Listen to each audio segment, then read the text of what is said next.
try underneath.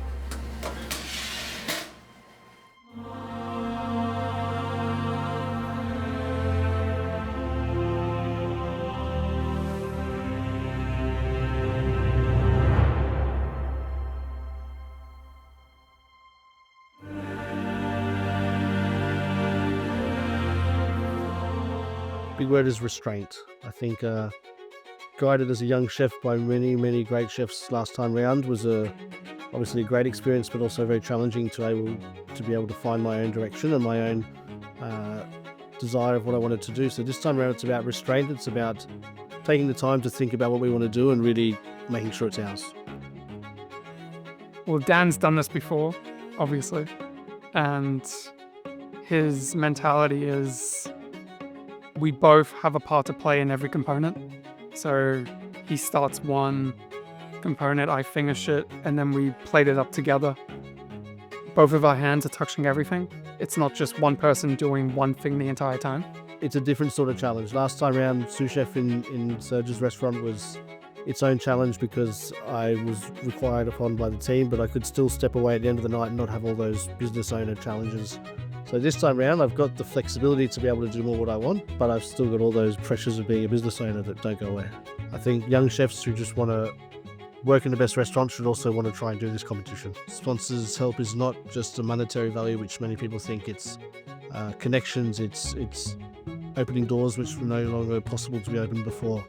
Moffat has given me the opportunity to once again create the exact identical box of what we cook in on the day, and that's just if you're not doing it these days, you're not really going to be competing at the top end. It's crucial that Australia continues to evolve as a country and a nation to excel and get better at Bocuse store, the world's largest cooking competition.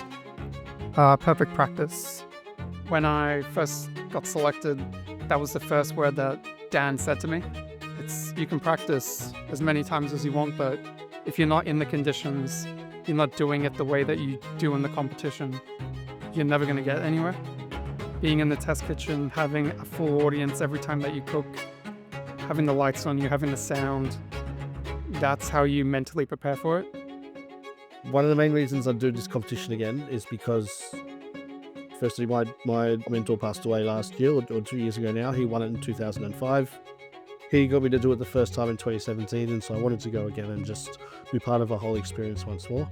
Look, I think when you push yourself to the limits, it's truly the culinary Olympics, and there's yourself and a commie.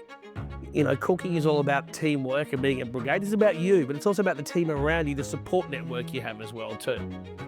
I don't cook anymore. I try and leave the food to the team, the coach. There's already 15 opinions in there. I'm there to mentor, support, guide, and just peak them like an athlete so they're ready to go on game day and they're match fit and ready.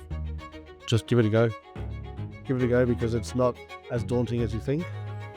There is a network around of people who will support, who will be involved in this competition for many years, and it should never be seen as something that will be a burden on your work life.